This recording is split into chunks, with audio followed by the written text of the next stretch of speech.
చర్యలో మరింత ముందుకు తీసుకుని వెళ్ళడానికి మీరు సహాయం దయచేయండి. గడిచిన దినం నాయన సేవకులు ప్రార్థించిన రీతిగా బ్రాంచ్ సంఘాలను మేము స్థాపించడానికి సువార్త కొరకు ప్రభా భారం కలిగి మేము ముందుకు సాగడానికి మీరు మాకు కృప దయచేయండి. ప్రభా మాలో ఉండే లోపాలను మేము కాకుండా మీ శక్తిని మేము చూసి ముందుకు సాగడానికి మాకు కృప దయచేయండి. ప్రభా ఈ రోజు నాయన మీరు వాక్యం ద్వారా ప్రజలతో మాట్లాడండి. ప్రజల హృదయాల్లో వాక్యాన్ని నింపండి నాయన. వాక్యము నింపబడితే సమస్త కీడులు మాకు దూరపరచబడతాయి. మమ్మల్ని వాక్యము చేత నింపి ముందుకు నడిపించమని మీ చేతులకు చేరవచ్చిన మమ్మల్ని అందరినీ అప్పగించుకుంటూ నజరేయుడైన యేసు పరిశుద్ధ నామంలో ప్రార్థన చేసి వేడుకుంటున్నాం తండ్రి. ఆమేన్ ఆమేన్. ప్రార్థనను ప్రభువు మనకు జవాబిచ్చినందుకు చప్పట్లు స్తోత్రాలు చెల్లిద్దాం. హల్లెలూయా, ప్రైజ్ ది లార్డ్. హల్లెలూయా, హల్లెలూయా, హల్లెలూయా. మంచిది నా ప్రియ దేవుని బిడ్డలారా, దేవుని యొక్క మహోన్నతమైనటువంటి ఆయన సన్నిధిని మనము ఈ 16 దినములు ప్రభు యొక్క కృప మన ప్రతి కుటుంబంలో ఆయన బలపరిచి నడిపిస్తున్నందుకు ప్రత్యేకమైనటువంటి కృతజ్ఞతలు తండ్రి కుమార పరిశుద్ధాత్మ దేవునికి, ఈ యొక్క యేసుక్రీస్తు ప్రార్థన మందిరముగా ఉన్నటువంటి దేవుని సమూహమునకు ప్రభు ఇచ్చినటువంటి నూతన సంవత్సర దయా కిరీటమును బట్టి, దేవుడు మనకిచ్చినటువంటి శ్రేష్టమైన వాక్కులను బట్టి, ఆయన యొక్క మనకిచ్చినటువంటి ఉనికిని బట్టి ఆయన నామమునకి మహిమ ఘనత సదాకాలము కలుగును గాక. ప్రియ దేవుని బిడ్డలారా, మనము దేవుని యొక్క బిడ్డలుగా ఆయా పరిస్థితుల్లో ఎన్నో చెప్పుకోలేనటువంటి చాలా విస్తారమైనటువంటి కష్టాలు కూడా మనకి ఉంటాయి. కొన్నిసార్లు అవి ప్రజలకు చెప్పినప్పుడు కూడా అవి వినలేనటువంటి సందర్భాలు. భక్తుడు భక్త సింగ్ గారు ఆయన ఇప్పటికీ కూడా ఆ యొక్క హైదరాబాద్ మహాపట్టణంలో హెబ్రోను అనేటువంటి మినిస్ట్రీలో ఆయన ప్రార్థన చేసే ఆ గదిలోకి ఆ మోకాళ్ళ యొక్క గుమ్ములు పడేటువంటి ఆ గుంటలు అవి చూడడానికి అక్కడ చేతులు పెట్టి భక్తుడా ఎంత గొప్ప భారమో. నిజంగా దేవుడు బలమైనటువంటి పరిచర్యను చేశాడు. దేశ మహాదేశాలలో కూడా 10,000 సంఘాలకు పైగా గొప్ప పరిచర్యను నిజంగా సింగుగా ఉన్న ఇతను దేవుని పిలుపు నిమిత్తము ప్రతిదాన్ని విడిచిపెట్టి ఆ యొక్క ముంబై మహానగరంలో సువార్త ప్రకటిస్తున్నప్పుడు ఎవరు వినేవారు కాదు. ఆ రోజు ఎవరైనా పిలిచి ఒక టీ తాగడానికి ఇస్తే అదే ఆ రోజుల్లో ఆయనకి భోజనములాగా ఆ భోజనముగా భావించి దాన్ని తీసుకొని ముందున్న కాలాలకు పరిచర్య చేసేవారు. అంటే ఎంత కష్టమైనటువంటి పరిస్థితులు, ఎవరు పట్టించుకోని పరిస్థితులు, ఎవరు స్వీకరించని దినాలు. నిజంగా భక్త సింగ్ గారు ఆయన కోసం ప్రారంభిస్తే అసలు ఎంతైనా చెప్పొచ్చు, అంత గొప్ప పరిచర్య చేశారు. నిజంగా దేవుడు నడిపించిన ప్రకారము జుట్టు ఎక్కువ పెరిగిపోయినా సరే అది కట్ చేసుకోవటానికి బార్బర్ షాపుకి వెళ్ళటానికి కూడా ప్రభువా నేను వెళ్ళాలా, నెల అయిపోతుందయ్యా, 2 నెలలు అయిపోతుంది ప్రభువా, ఏంటి ఇంకా ఎప్పటి వరకు అని దేవుడు నడిపింపు ప్రకారము జుట్టు కట్ చేసుకోవటానికి కూడా దేవుని చిత్తాన్ని చేసేవాడు. ఆమేన్. దేవుని బిడ్డలారా, ఆయన నడిపింపు ప్రకారం వెళ్ళినప్పుడు ఆ వ్యక్తికి ప్రభు కోసం అలా మాట్లాడేసరికి ఆ వ్యక్తి కాస్త దేవుని సేవకుడిగా మారిపోయేవాడు. హల్లెలూయా. చూడండి దేవుని బిడ్డలారా, దేవుని నడిపింపు ప్రకారం మనం కానీ ప్రయాణం చేస్తే, దేవుడు వెళ్ళమన్న దగ్గరికి మనము వెళ్ళగలిగితే, నిజంగా భక్త సింగ్ గారు ఆయన మనం ఎలాగైతే కొన్ని వాహనాలు ఫోన్ చేస్తే ఆటో లాంటివో ఏదో 2 వీలర్ వెహికల్ లాంటివో మన బంధువులు అయితే ఫోన్ చేస్తే సరే అనుకుని వెనక్కి వస్తారు. ఈయన ప్రార్థన చేస్తే వెళ్ళిపోయిన విమానం కూడా వెనక్కి వచ్చినట్లు ఆయన చరిత్రలో చూస్తూ ఉన్నాము. స్తోత్రం, హల్లెలూయా. ఎన్నో అద్భుతాలు దేవుని బిడ్డలారా. ఎంతో గొప్ప గనుడు. నిజంగా దేవుని మీదే భారం వేసేవాడు, దేవుని మీదే సమస్తాన్ని పెట్టేవాడు, దేవునికి చెప్పేవాడు. ఏది కూడా తనకంటూ ఏది కూడా ఉంచుకోలేదు. దేవుని కొరకు గొప్ప కార్యాలు ఆయన కాలంలో. నిజంగా ఆ దైవజనుడు చనిపోయేటప్పుడు దేవుని బిడ్డలారా చాలా మంది ఆశ్చర్యపోయారు. ఏంటి ఇన్ని లక్షల మంది, ఎవరు ఇతను, ఒక ఏదైనా పొలిటికల్ లీడరా ఏంట, అసలు ఎవరు ఈ వ్యక్తి అని అంటున్నప్పుడు చంద్రబాబు నాయుడు గారు ఆశ్చర్యపోయారంట.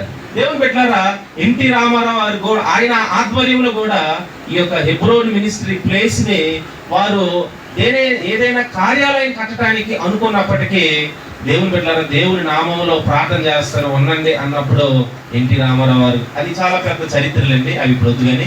అయితే ఇలా గొప్ప సాక్ష్యాలు ఆయన ఉన్న స్థలంలో ఏది కూడా జరిగి అవ్వలేదు. ఆ దైవజనుడు బ్రతికున్నంత వరకు గొప్ప కార్యాలు జరిగాయి. హల్లెలూయా. ఈరోజు మనము కూడా ఆయన పిల్లలుగా, ఆయన బిడ్డలుగా మనము కూడా దేవుని బిడ్డలుగా కొనసాగుతూ ఉన్నప్పుడు గొప్ప అద్భుతమైనటువంటి కార్యాలు జరుగుతాయి. ఈరోజు ప్రభువు ఇక్కడ చెప్తున్నటువంటి ఈ 11వ అధ్యాయంలో ఏంటంటే దేవుని బిడ్డలారా 28వ వచనం మనం ప్రతిసారి అనుకుంటాం, ప్రయాసపడి భారము మోసుకొనుచున్న సమస్త జనులారా నా యొద్దకు రండి, నేను మీకు విశ్రాంతి కలుగు చేతును. ప్రయాసపడి భారము మోస్తూ ఉన్నటువంటి జనులారా, ఇంగ్లీష్ లో దాన్ని ఏమని వాడాడంటే, come to me all you who labour and are heavy laden and I will give you rest. అంటే భారము అనే దాన్ని లాడెన్, హెవీ లాడెన్ అంట. చాలా కష్టమైనటువంటి బరువు, భరించలేని బరువు, మోయలేని బరువు, పట్టుకోలేని బరువు, ఎవరికి చెప్పినా ఏ విధమైనటువంటి ఓత ఇవ్వలేని బరువు. ఈ బరువులు ఎన్ని బరువులు ఉన్నప్పటికీ ప్రభు అంటున్నాడు ఈరోజు రాత్రి మనతో మాట్లాడే అంశం ఏంటంటే, నీ బరువు మోయువాడు. ఆమేన్. ఈరోజు దేవుని బిడ్డలారా, ఆ బరువు నీకున్నటువంటి ప్రతి దినము ఉన్న బరువు, నీ కుటుంబ బరువు, నీకు ఉన్నటువంటి కష్టార్జితము, ఉదయం లేచిన మొదలుకొని కష్టపడుతున్నటువంటి బరువు, ఈ బరువులన్నీ కూడా కొన్నిసార్లు మనం వెళ్తే గాని అవ్వనటువంటి బాధ్యతలు, సంతకం పెడితే గాని దేవుని బిడ్డలారా ఆ యొక్క ఉద్యోగ పరిమాణములు అయితేనేమి, ఆ యొక్క మనం చేస్తున్నటువంటి దినచర్య ప్రారంభించేటువంటి రైతులందరైతేనేమి, ఎన్నో కార్యక్రమాలలో కష్టపడకపోతే ఏది కూడా ఈ బరువులు, ఎన్నో బరువులు, బాహ్యమైన బరువులు. ఇక్కడ ప్రభువు బాహ్యమైన బరువులు, నీ ఆత్మీయ బరువులు, లోక సంబంధమైనటువంటి తాతల ముత్తాతల నుంచి మనం మోయలేకపోతే పాప బరువులు కూడా ఉన్నాయి. ఈ ప్రతి దాన్ని కూడా మోసే శక్తి కలిగిన ప్రభువు అయిన యేసుక్రీస్తు. ఆమేన్. ఈ బరువులను, ఈ భారాలను మోయటానికి ప్రభువు పిలుస్తూ ఉన్నాడు. ప్రయాసపడి భారం మోస్తున్న దేవుని బిడ్డలారా, సమస్త జనులారా, అంటే అక్కడ ఇంక ఏ కులం అని లేదు, ఏ గ్రామం అని లేదు, ఏ ఊరు అనేటువంటి భేదాలు లేదు. సమస్త జనులు, ఎన్ని దేశాలు ఉన్నాయో, ఎన్ని జాతుల వారు ఉన్నారు, ఎన్ని కులాల వారు ఉన్నారో అందరినీ కూడా ప్రేమించి పిలుస్తూ ఉన్నాడు. ఎటువంటి తారతమ్యం లేకుండా మన ప్రభువు పిలుస్తూ ఉన్నాడు దేవుని బిడ్డలారా. అయితే ఆ బరువులు ఆయనకి అప్పగించాలంటే ఇక్కడ ఏమని అంటాడంటే, నా యొద్దకు రండి. దాని ఇంగ్లీష్ లో కమ్ టు మీ, నా యొద్దకు రండి. ఇక్కడ యెషయా గ్రంథము 54వ అధ్యాయము దేవుని బిడ్డ 22వ వచనం చదవండమ్మా. 54:22 అక్కడ ఏమంటాడంటే 54:22 భూదిగంత నివాసులారా నా వైపు చూచి రక్షణ పొందుడి. అంటే నా వైపు చూడమంటున్నాడు అక్కడ. ఇక్కడేమో నా యొద్దకు రండి అంటున్నాడు. అంటే ఇక్కడ look to me, come to me అనే మాటలు వాడాడు. 54 లేదా? 54 అది ఎందులో అంటే 45:22 చూడండి. 45:22 అక్కడ ఉంది. 45:22 భూదిగంత నివాసులారా నా వైపు చూచి రండి. చాలు. ఇక్కడ ఏంటంటే భూదిగంత నివాసులు అంటున్నాడు. క్రొత్త నిబంధనలో యేసు ప్రభువారు సమస్త జనులారా అని అంటున్నాడు. అంటే ఏదైనా భూదిగంత జనులైనా సమస్త జనులైనా ఒకటే దేవుని బిడ్డలారా. అయితే ఆయన వైపు చూడమంటున్నాడు. ఇక్కడేమో నా యొద్దకు రండి అంటున్నాడు. మొదట ఆయన వైపు చూడాలి, ఆయన యొద్దకు రావాలి. ఈరోజు మనము మన కన్నులు ఎటువైపు చూసినా మనం ఈ భారం ఎవరు మొయ్యలేరు, ఈ భారాన్ని ఎవరు తట్టుకోలేరు. దేవుడి సగమా ఇక్కడ ఆ దినాలలో యేసయ్య కాలంలో కొంతమంది ఉన్నారు. బాబు ఈ బరువులు ఏవైనా నాకు చెప్పండి, నేను మోసేస్తాను. ఈ సమస్యలు ఏవైనా మాకు చెప్పండి, మేము మోస్తామమ్మా అని ఆడవాళ్ళకి చెప్పేవారు. కొంతమంది ధనవంతులకు చెప్పేవారు. కొంతమంది వారు కోరుకున్నటువంటి వ్యక్తులకు చెప్పి రకరకాల మాయ మాటలు చెప్పి మీ బరువులు ఏవైనా, మీ కష్టాలు ఏవైనా, మీ కన్నీళ్ళు ఏవైనా మాకు చెప్పండి అని చెప్పేవారంట. చూడండి వాళ్ళు ఎటువంటి వారుగా ఉన్నారంటే మత్తయి సువార్త 23వ అధ్యాయం చదవడమ్మా. మత్తయి సువార్త 23. అప్పుడు యేసు జన సమూహములతో తన శిష్యులతోను ఎట్లా నేను శాస్త్రులు 1, పరిసయ్యులు 2, మోషే పీఠమందు కూర్చుండువారు కనుక వారు మీతో చెప్పు వాటినన్నిటినీ అనుసరించి గైకొనుడి, అయినను వారి క్రియ చొప్పున చేయకుడి. వారు చెప్పుదురే గాని చేయరు. చూడండి, ఇక్కడ ఏమంటే మోయ శక్యము కానీ భారమైన బరువులు కట్టి మనుషులు భుజముల మీద వారు పెట్టుదురే గాని తమ వేడితోనైనను వాటిని కదిలింపగలరు. మోయ శక్యము కానీ బరువైన మాటలండి. అక్కడేమో బరువులు అంటే ఏదేదో మూటలు కాదు, ఏవేవో కట్టలు కాదు, ఏవేవో సామాన్లు కాదు, కానీ బరువైన కట్టడలు, బరువైన ఆజ్ఞలు, బరువైన ఎంతో కష్టము. మోషే ధర్మశాస్త్రంలో ఎన్ని ఆజ్ఞలు ఉన్నాయంటే 613 ఆజ్ఞలు.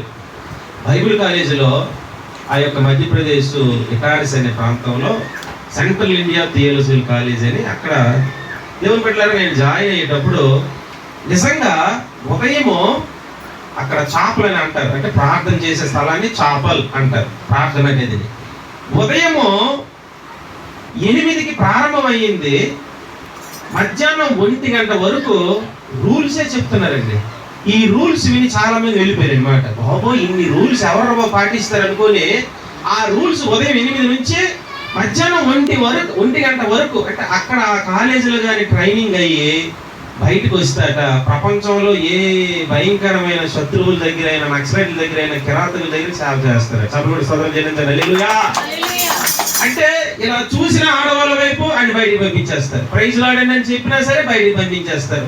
ఈ పుస్తకాలు అక్కడ వాళ్ళకి ఇచ్చినా, వాళ్ళతో లేనిపోని మాట్లాడినా, దేవుని బిడ్డలారా చెప్పకుండా బయటికి వెళ్ళినా, ఇంకా ఉదయాన్న 4 గంటలకు ప్రార్థన లేవకపోయినా, ఇలా ఎన్ని రూల్స్ అంటే ధర్మశాస్త్రంలో ఉన్న రూల్స్ కంటే అక్కడ ఉన్న రూల్స్ అవి నేను విశ్వాసిగా ఉన్నప్పుడే పాటించి అక్కడికి వెళ్ళాను. హల్లెలూయా. ఆ రూల్స్ అని ఇలా చూసేసరికి సండే స్కూల్ పిల్లలు చెప్పినట్లుగా ఉన్నారు బాబు ఈ రూల్స్ అని నేనేమో ఆశ్చర్యంగా నవ్వుకోను అంతే. దానికి మించినటువంటి భారము, బలము, దేవుని కొరకు రగిలింపబడేటువంటి భక్తిని వాళ్ళందరూ చూసి ఎప్పటికీ కూడా నా పేరు చెప్తే పిచ్చెక్కిపోతారు అనమాట. ఆమేన్, హల్లెలూయా. దేవుని సంగమా, నిజంగా మన జీవితం అనేటువంటిది ఎవరికో చెప్పేసి, ఎవరికో ఇంత మోపేసి ఇలా చేయండి, ఇలా ఉండండి అని అంటే ఎవరు చేయలేదు. కానీ మన ప్రభువు ఈ శాస్త్రులు పరిచయలేమో ఆజ్ఞలనే బరువులు, కట్టడలనే బరువులు ఆయా దినాలలో పీఠాల మీదకి ఎక్కిపోతున్నారంట. మోషే 613 ఆజ్ఞలు చెప్తే అవి పాటించట్లేదని ఎన్ని ఆజ్ఞలకు వచ్చాడు, మరలా 10 ఆజ్ఞలకు వచ్చాడు. ఈ 10 ఆజ్ఞలు కూడా మోయట్లేదని యేసయ్య ఎక్కడ తీసుకొచ్చారు? ఓయే ఇశ్రాయేలు, నీ భాగ్యము ఎంత గొప్పది, నీ దేవుడని యెహోవాను పూర్ణ మనసుతోను పూర్ణ ఆత్మతోను ఆయన వెంబడించు, 1వ ఆజ్ఞ. 2వది నిన్ను వలె నీ పొరుగు వారిని ప్రేమించు. అంటే 213 ఆజ్ఞలు బికేమే ఎక్కడికి వచ్చింది? 2 ఆజ్ఞలకు వచ్చేసారి. ఇప్పుడు ఈ 2 ఆజ్ఞలు కష్టం అంటామా?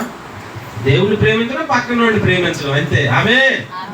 దేవుని బిడ్డలారా, ఇలాంటి పరిస్థితులు వీళ్ళేమో శాస్త్రులు పరిచయులు వేలుతో కూడా మొయ్యట్లేదట, వారి చిటికిన వేలుతో కూడా మొయ్యట్లేదు. అయితే ఈ చిటికిన వేలు కోసం మనం మాట్లాడితే ఇక్కడ మరొక వ్యక్తులు ఉన్నారు. చూడండి ఒకసారి 1 రాజులు దేవుని బిడ్డలారా 12వ అధ్యాయము. 1 రాజులు 12వ అధ్యాయము 9-10 వచనాలు చదవండి.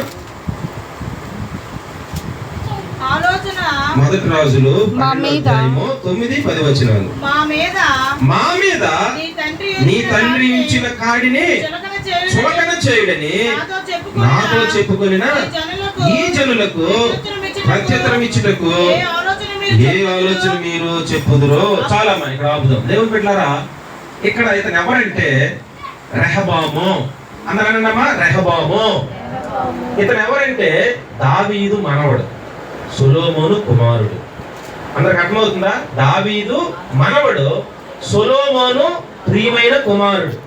ఈ రెహబాము అనే పేరుకి అర్థం ఏంటంటే జనములను వృద్ధిపరచువాడు, విస్తరించువాడు. జనములట వృద్ధిపరచువాడు, విస్తరింపచేయువాడు. పేరుకున్న అర్థము రెహబాము. ఇతను సొలొమోను చనిపోతూ ఉంటుండగా ఆ యొక్క పట్టాభిషేకము రెహబాముకు చేశారు.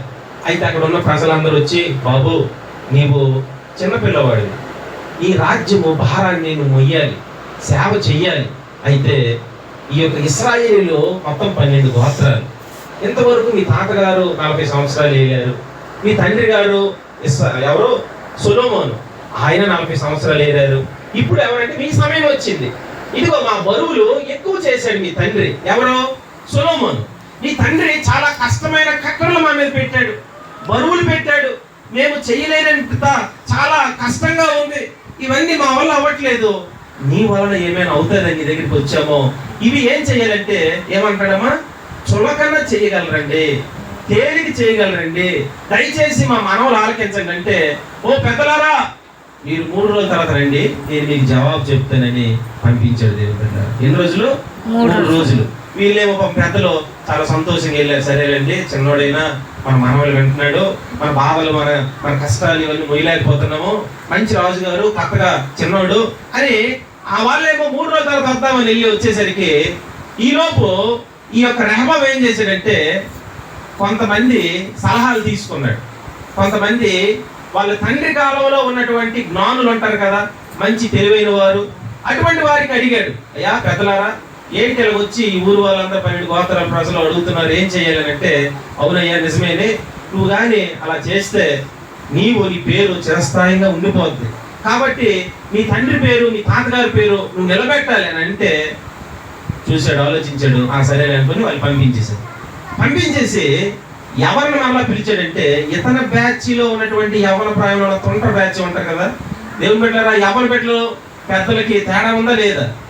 ఈ యవన బ్యాచ్ ఏంటంటే ఇప్పుడు ఉన్నటువంటి ఆలోచనలు చెప్తారు, కానీ పెద్దలైతే 4-7 తరాల వైపు ఆలోచిస్తారు, ఏది మంచో ఏది చెడ్డో, రే నాన్న ఇలా చెయ్యొద్దు అలా ఉండొద్దు అని పెద్దలు చెప్తారు, కానీ పెద్దల మాటలు ఎవరన్నారు, ఈ గుంట్ల మాటలు వింటారండి. అదేంటో ఆ సరదా. మరి దేవుని బిడ్డలారా ఈ పెద్దరికంలో ఉన్నటువంటి పెద్దల మాటలు ఈ రెహబాము వినకుండా ఈ పిల్ల గుంటలు చెప్పిన మాట ఏమని అంటారంటే, మీ నాన్న నడుముకి ఉన్నటువంటి మా నాన్న నడుము కంటే నా చిటికిన వేనే పెద్దదని అంటాడట. నడుము ఎంత సైజు ఉంటది? ఎన్ని అంగుళాలండి? ఆ నడుముని బట్టి 42 ఉంటది. దేవుని బిడ్డలారా 40 ఉంటది, 38 ఉంటది. దేవుని కృపను బట్టి బాగా దేవుడు దీవిస్తే కొంతమందికి 60 కూడా ఉంటది దేవుని బిడ్డలారా. అయితే ఏదేమైనప్పటికీ ఇతను ఏమంటాడు, నడుము కంటే నా చిటికిన వేనే పెద్దదిగా ఉన్నది అని అంటాడంటే ఎలాంటోడు చూడండి. ఆ జవాబుని బట్టి అందరూ ఆశ్చర్యపోయారు అనమాట. అంటే ఇతను బరువు ఇంకెంత పెద్దది చేస్తాడు చూడండి. వాళ్ళ నాన్నగారు నడుము అంటే ఒక కొంత సబబు, మరి చిటికిన వేనే దానికంటే నడుము కంటే పెద్దది అంటాడంటే మరి ఇతను నడుముకు వస్తే అది ఇంకా వర్ణించలేనటువంటి కష్టము. చిటికిన వేలు చెయ్యికి ఎక్కడ ఉంటదండి? అందరికి కనిపించేట్లు నమస్కారం పెట్టి దండలేగారు అంటే ముందు కనిపించేది చిటికిన వేలు. దేవుని బిడ్డలారా ఈ చిటికిన వేలు ముందు ఉంటది, రెండవ వేలు ఇదే వేలు రింగ్ ఫింగర్, ఉంగరం తాలూకు వేలు రింగ్ ఫింగర్. మూడవ వేలు నేనే పొడవుకున్నాను చూసావా, మీ ఇద్దరు సైడ్ వెళ్ళిపోండి, నేను పెద్దదాన్ని ముందు వచ్చాను, చాలా సంవత్సరాల నుంచి ఉన్నాను, ఇది ఎక్కువ మాట్లాడుతుంది. ఇది నాలుగవది, ఇదేంటి చూపుడు వేలు, జాగ్రత్త లెగిసిపోతావు, నేను చెప్పేది విను అంటే ఇది ఎప్పుడు హెచ్చరికలు చేస్తుంటది. ఐదవది బటన వేలు, ఇదేం చెప్తుంది, మీ నలుగురు వేస్ట్ పక్క వెళ్ళిపోండి, నేను ఏది ఇలా మడిచానా నేను ఉంటేనే మీకు పట్టు, లేకపోతే మీ నలుగురు కూడా అవుట్. దేవుని బిడ్డలారా ఈ 4-5 వేలు కూడా చెలరైపోతాయి అనమాట. నేనంటే నేను, నువ్వంటే నేను. దేవుని బిడ్డలారా ఈ రోజు మొదట కనిపిస్తున్నావంటే చిటికినవేనా, నీవు అందరినీ ఆహ్వానించుదుగాక, తగ్గించుకుందుగాక. నీకు సరే ఉంగరం ఉంది, ఉంగరం ఉంటే దేనికి ఎగసపడతావు? అవును ఈ కుటుంబానికి నేనే. ఈ అందరూ ఒకటేనండి, చూసారా, నా బిడ్డలు వీళ్ళందరూ మా పిల్లలు, మేమంతా దేవుని బిడ్డలము అని ఆ ఉంగరానికి ఉన్న ఘనతను బట్టి 5 వేలకి కూడా పేరు తెచ్చునుగాక. ఇదేమో పెద్దదని ఎంత గొప్పగా ఎగసిపోకుండా, అమ్మా మనమంతా ఒక ఇంట్లో నుంచే ఉన్నాం, మనమంతా సమానము అని ఎప్పటికప్పుడు నీతి సూత్రాలు భరించేదిగా సహించేదిగా సూచనలు ఇచ్చునుగాక. ఎప్పుడు కూడా హెచ్చరికలు, బయట నుంచి వచ్చే హెచ్చరికల నుంచి తప్పించాలి. ప్రమాదాల నుంచి తప్పించాలి, ఆపదల నుంచి నీకు ముందు తెలుస్తున్నాయంటే నువ్వు తప్పించేటువంటి బిడ్డగా ఉందువు గాక. నేను లేకపోతే అవ్వదు అనేటువంటి బొటన్ వేను, అవును నేనే, మీరందరూ కలిసి ఉంటేనే నాకు విలువ. కాబట్టి ఈ 5,000 కూడా దేవుని బిడ్డలారా 5 రకాలైనప్పటికీ దేవుని నామమున మాత్రమే హెచ్చించుదుగాక. ఇతను ఇన్ని రకాల ప్రయత్నాలు చేసి వాళ్ళకేమో రకరకాల ఆ బరువులు మొయ్యలేని వారిగా ఉన్నామనంటే, ఇతనేమో చెప్పిన మాటలకి అందరూ కూడా వెళ్ళిపోతారు దేవుని బిడ్డలారా.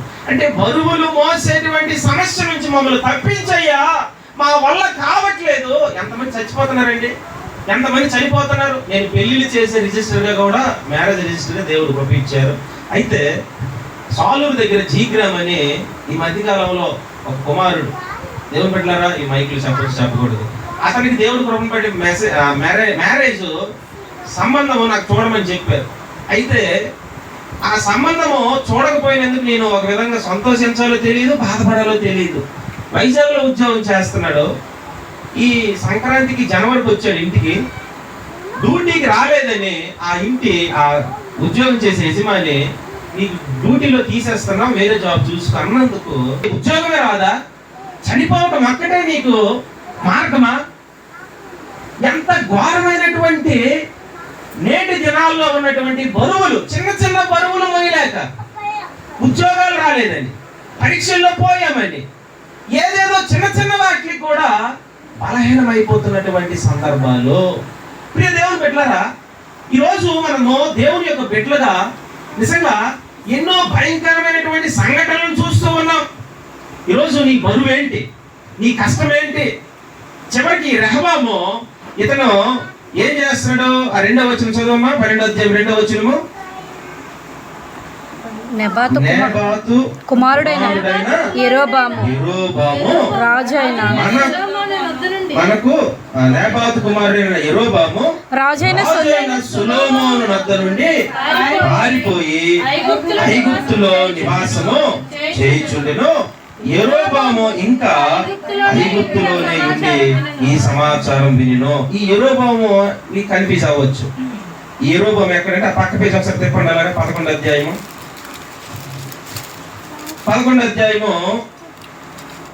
26వ వచనం చదవండి. మరియు చూడండి, అప్పుడు సొలొమోను బతికున్నాడు. అంటే రెహబాము తండ్రి గారు సొలొమోను బతికున్నప్పుడు ఈ యెరోబాము గారు ఏం చేస్తారో చూడండి. అక్కడ సొలొమోను సేవకుడైన యెరోబాము సహరాజు మీదకి లేచెను. ఇతడు జేరేదా సంబంధమైన ఎజ్రాహీముడైన నెబాతు కుమారుడు. ఇతని తల్లి పేరు జెరోహా, ఆమె విధవరాలు. ఇదంతా చాలా మీరు అంత పెద్ద, మీరు ఇంటికి వెళ్ళి చదవండి. ఎందుకంటే ఎన్నో పేర్లు ఈ రాజులను ఒకసారి చెప్పినాడు మళ్ళీ బుర్ర అర్థం అవ్వదు. ఏం చెప్పినా మళ్ళీ నాకు మళ్ళీ ఇబ్బంది అవ్వకూడదు. కాబట్టి మీకు ఒక్కొక్క పేరు వివరంగా చెప్తాను. ముందు ఈ రెహబాము కోసం విందాం. రెహబాము తరువాత ఈ యొక్క యెరోబాము. ఈ యెరోబాము ఎవరంటే, ఇతను సొలొమోను కాలంలో దేశంలో మంచి పరిచర్య చేయడానికి సొలొమోనుకు సహకారిగా ఉండేవాడు. ఉండినప్పటికీ ఇతను విరుద్ధమైనటువంటి నిర్ణయాలు, విరుద్ధమైనటువంటి ఆలోచనలు చివరికి ఎక్కడికి పారిపోయాడంటే ఇప్పుడు మనం చదువుకున్నటువంటి 12వ అధ్యాయం 2వ వచనంలో ఐగుప్తుకు నివాసం చేయుచుండెను. ఐగుప్తు దేనికి గుర్తుగా ఉంది? లోకానికి గుర్తుగా ఉంది. ఐగుప్తు యెరూషలేములో ఉండేవాడు, ఎక్కడికి పారిపోయాడట? ఐగుప్తుకి వెళ్ళి నివాసం చేశాడు. ఎప్పుడు సొలొమోను చనిపోయాడని కథ విన్నాడో ఇంకా సొలొమోను నాకున్నటువంటి ఉరి తొలగిపోయింది, ప్రమాదం తొలగిపోయింది. చిన్నోడు కదా, వారి కుమారుడు రెహబాము, వాడిని అంతా మడిచేస్తాను, లేకపోతే ఆరిపేస్తాను, ఏమైనా చేస్తాను. పిల్లగొంటలు వీళ్ళందరూ ఇశ్రాయేలీయులు నా మాటే వింటారు, వెళ్ళి నేనేదో ఒకటి మరలా సింహాసనం ఎక్కిపోతానని. అంటే మన జీవితంలో శత్రువు అనేవాడు ప్రతిరోజు కూడా చూస్తాడు. ఈ కుమారుడు ఏంటి ఈ మధ్యనే పాటలు పాడుతున్నాడు, ఈ మధ్యనే ప్రార్థన చేస్తున్నాడు, ఈ మధ్యన ఉపవాసం ఉంటున్నాడు, ఏంటి సంగతి అని వాడు ఎక్కడికో పారిపోయినటువంటి వాడు మరలా ఊరంతా తిరిగి ఎప్పుడు వచ్చినా సరే రాని వచ్చిన నీలో ఉన్న అభిషేకం చూసి 7 మార్గంలో పారిపోనే. ఆమేన్. దేవుని బిడ్డలారా, ఈ యొక్క యెరోబాము ఇతను ఎన్నెన్నో ప్రేరేపణలు, ఎన్నెన్నో భయంకర పరిస్థితులు అక్కడ చూడు ఏం చేస్తున్నాడు. చదువుకున్నటువంటి 12వ అధ్యాయంలో దేవుని బిడ్డలారా 7వ వచనం, వారు ఈ దినముననే జనులకు దాసులపై వారికి సేవ చేసి మృదులమైన మాటలతో వారికి ప్రత్యుత్తరం ఇచ్చిన యెడల వారు సదాకాలం నీకు దాసులగుదురని. చాలు నాన్న. ఇక్కడ దేవుని బిడ్డలారా ఈ అధ్యాయం అంతా మీరు చదవండి, తర్వాత 11వ అధ్యాయం చదవండి. అయితే ఇక్కడ మొదటి వచనంలో 12వ అధ్యాయం మొదటి వచనంలో రెహబామునకు పట్టాభిషేకం చేయుటకు ఇశ్రాయేలీలందరూ అక్కడికి ఎందుకండి వెళ్ళారు? ఇశ్రాయేలీలు ఇప్పుడు మనము సంఘం ఎక్కడ ఉంది? కింతలవానిపేటలో ఉంది. ఆరాధన ప్రతి సమయంలో మనం ఎక్కడ చేసుకుంటున్నాము? ఎక్కడికో పొలాలకు వెళ్ళి బహిర్భూమికి వెళ్ళి ఎవరో పిలిస్తే అక్కడికి వెళ్ళి ఆరాధన చేస్తామా? మాకేంటయ్యా కర్మ? ఏసీ మందిరం ఒకేసి చక్కని ఫ్యాన్లు ఉన్నాయి, దేవుణ్ణి స్తుతించే ఈ గొప్ప ధన్యత, దేవుణ్ణి ఎంత గట్టిగా మేము మైకులు పెట్టి దేవుణ్ణి మహింపరిచినా మాకు ఏమీ కాదు. అలాంటి స్థలాన్ని విడిచిపెట్టి బుర్రన్న వాళ్ళు ఎవరైనా సరే ఎక్కడికి వెళ్తారండి? బయటికి ఎవరైనా వెళ్తారా? ఈ బ్యాచ్ ఎలా ఉన్నారంటే చూడండి, ఇశ్రాయేలీలందరూ కూడా షేకెమునకు రాగా. షేకెం అంటే ఏంటి? షేకెం అనే మాటకైతే అర్థమో మీకు ఈ షేకెం ఎక్కడ కనిపిస్తుంది? ఆదికాండం 34వ అధ్యాయంలో కనిపిస్తాయి. హివ్వీయుడైనటువంటి ఆమారు, ఈ ఆమారు దేవుని బిడ్డలారా యాకోబు కుమార్తె, ఒక్కగానొక్క కుమార్తె. ఎవరు? దేనా ఆ భయంకరమైన ఊరికి వెళ్తుంది అనమాట. అంటే షేకెములో ఏముంది? ఆ పేరుకి అర్థమైతే భుజములు, నెక్ అనే మాట వాడాడు, బ్యాక్ బోన్ అనే మాట వాడాడు. ఇంగ్లీష్ లో 3 అర్థాలు ఉన్నాయి. భుజములైనా, భుజములు వెనుకున్నటువంటి బలమైన భాగాలైనా పేరుకైతే అర్థం ఉంది, కానీ క్రియల్లో ఎక్కడ కూడా అది మోసే భుజం కాదు. అది అక్కడ పాడు చేసే భుజాలవి, బలహీనపరిచే భుజాలవి, ఇబ్బందులు పెట్టే భుజాలవి. అమాయకులైనటువంటి లేవి, సిమియోను రక్తాలు చూసే భుజాలవి. దేవుని సంగమా, అటువంటి బలహీనమైన ప్రాంతాలకు ఈ రెహబాము, అక్కడ ఉన్న ఇశ్రాయేలీలు కూడా షేకెముకు వెళ్ళారు. ఈ రోజు నా ప్రియ దేవుని బిడ్డలారా, ఐగుప్తులో ఉన్నవాడు అక్కడి నుంచి వింటూ ఉన్నాడు. షేకెం అనేటువంటి బలహీన ప్రాంతాలు కూడా నిన్ను లాగాలని చూస్తూ ఉన్నాయి. ఎన్ని లాగినా, ఎన్ని వెతికినా దేవుని యొక్క బిడలుగా మన భారాన్ని ఎవరెవరో మోస్తారని ఎవరి దగ్గరికి వెళ్ళినా ఎవరో మన భారాన్ని మోయలేరు. ఆమేన్. మన ప్రభు అక్కడే మోయగలడు. మన ప్రభు అక్కడే. ఎందుకంటున్నాడు ఇప్పుడు చదువుకున్న 11వ అధ్యాయం మత్తయి సువార్త 28 నుంచి 30 వరకు, నేను సాత్వికునడును, దీన మనస్సు కలిగిన వాడిని నా కాడి ఎత్తుకొని. కాడి తేలికన్నాడు, బరువు అన్నాడు. కానీ ఇక్కడ రెహబాము ఏమంటున్నాడు? మీ బరువులు ఇంకా ఎక్కువ చేస్తారన్నాడు. అందరూ రాళ్ళు తీశారనమాట. రాజు గారికి ఏమైనా రాళ్ళు తీస్తారా? రాజు గారిని కొట్టడానికి రాళ్ళు తీసి కలుగుతూ ఉన్నారు దేవుని పెట్టారు. చూడండి ఎంత ఘోరమైన పరిస్థితి. అంటే పరిపాలించవలసినటువంటి దావీదు కాలంలో ఎవరు కూడా అలాంటి దాడులు, అటువంటి అటాక్లు, తాత పరువు తీసినటువంటి మనవడు. ఈరోజు మనము దేవుని పిల్లలుగా, దేవుడు లోకంలో ఎంతో మంది బరువులు మోయలేని వారిగా ఉన్నారు. ఈరోజు ఎన్ని కుటుంబాలు, 44 కుటుంబాలు బరువులైన మన ప్రభువుకి అవి ఏమీ కాదు. ఆమేన్. ఒక్క ప్రార్థన చేస్తే ప్రతి బరువులు ఎగిరిపోతాయి అన్నమాట. ఆమేన్. ఇతను మాత్రము నడుము కంటే నా చిటికిన వేరే పెద్దదని అంటున్నాడు. వచ్చిన వాళ్ళందరినీ బాధపడుతున్నాడు. ఆ ప్రియ దేవుని బిడ్డలారా, మనం బ్రతుకు దినములంతయో అనేకులు బరువులు మోసేవారిగా, అనగా బరువులు అంటే ఏవేవో బరువులు కాదు. దేవుని బిడ్డలారా, మనము బరువు అంటే ప్రార్థనలో వారి కష్టాలు, బాధలు, సమస్యలు, శ్రమలు. నిజంగా రాము గారు మాకు చెప్పినప్పుడు సంఘం కోసము చాలా ప్రయాసంతో చెప్పారు. పరిస్థితుల్లో ఇక్కడ సరైనటువంటి పరిచర్య ఖండించేవారు మాకు కావాలండి, గద్దించేవారు మాకు కావాలి. డబ్బు కోసం చెప్పే బోధలు మాకు కాదు, కానీ మేము దేవుని రాకడ కొరకు సిద్ధపడేటువంటి అటువంటి వాక్యం వినాలని ఆయన చెప్పినప్పుడు నేను ఎంతో సంతోషించాను. దేవుని బిడ్డలారా, హల్లెలూయా. రోజు అటువంటి బిడ్డలుగా ఇతరుల భారాలు, ఇతరుల యొక్క కష్టాలు, ఇతరుల యొక్క శ్రమలు ప్రభునామములో ఆయన సన్నిధిలో మోసేవారిగా, రెహబాము, యెరోబాము వలె కాకుండా దేవుని పిల్లలుగా సిలువ శక్తి కలిగిన వారిగా మోసే అనుభవంలో దేవుడు వాళ్ళందరూ నడిపించి వర్ధిల్లింప చేయను గాక.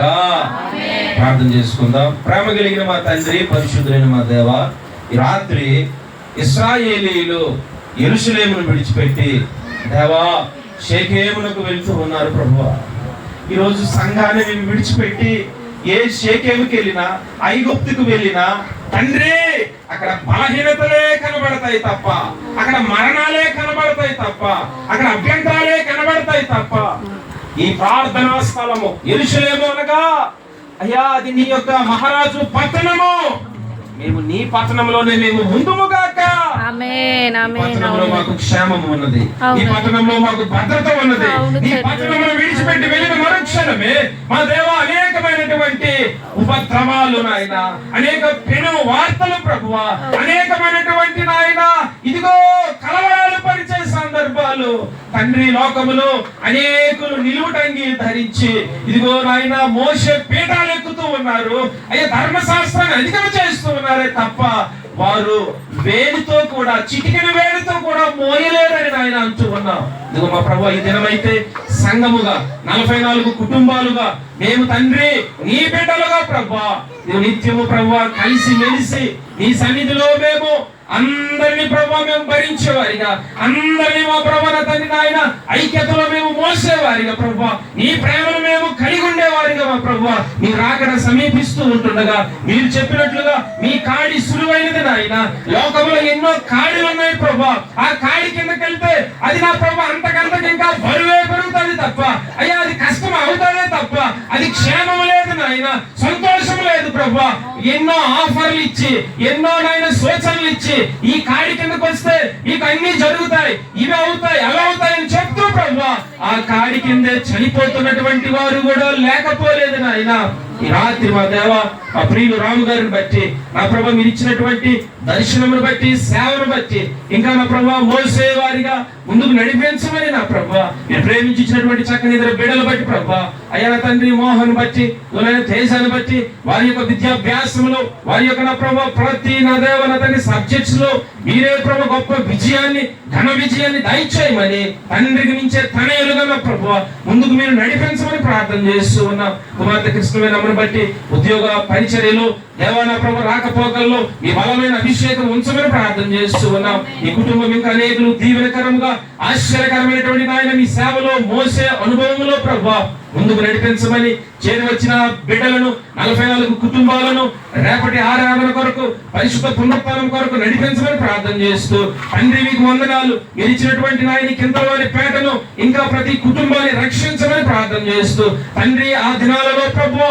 ఇదిగో నాయన జ్ఞానము లేక అయ్యా ఎంతో మంది చెదిరి ఉన్నారు. ఇప్పుడైతే నీ జ్ఞానము మా చేతికే ఇచ్చావు ప్రభువా, గ్రంథములో ఉంచావు ప్రభువా, నిత్యమునైనా ఉపదేశాల ద్వారా తెలియపరుస్తూ ఉన్నావు ప్రభువా. మేము ఏ ఒక్కరము కూడా నాయన తప్పిపోకుండా ఈ ఉపదేశానికి అప్పగించుకొని అయ్యా నీవు నా ప్రభు నా తండ్రి మా బరువులు, మా బాధలు, మా కష్టాలు, తాతల ముత్తాతలు వచ్చే ప్రతి శాపాన్ని కూడా మోసే శక్తి కలిగిన దేవుడు నీవే కాబట్టి మా చింతలు, మా బాధలు, మా రోగాలు, మా బలహీనతలు సమస్తము మీరే వేస్తూ విడుదలిచ్చే భారాన్ని తేలిక చేసే యేసయ్య నామములో వేడుకొని పొంది ఉన్నాము తండ్రి.